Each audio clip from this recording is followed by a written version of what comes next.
సూప్రాస్పైనైటిస్ అనేది స్ట్రెయిన్ అయింది. నేను ఇందుకు అల్ట్రాసౌండ్ చేస్తున్నాను. ఈ ఏరియా మొత్తం ఉంది తనకి పెయిన్. ఇప్పుడు 1 మెగా ఎడ్జెస్ని మనము సెలెక్ట్ చేసుకుంటాము. దీంట్లో వచ్చి మనం 7 or 8 మినిట్స్ క్రానిక్ అక్యూట్ స్టేజ్లలో ఉండేటప్పుడు మనం చూసుకోవాలి. 7 మినిట్స్ అనేది మనం సెట్ చేసుకుంటాము.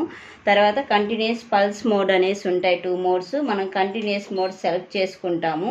తర్వాత ఇక్కడ ఇంటెన్సిటీ అనేది ఉంటుంది, మనము అది ఫుల్గా ఇంక్రీజ్ చేసుకుంటాము. మనకి అల్ట్రా వేవ్స్ అనేవి ప్రొడ్యూస్ అవుతుంది.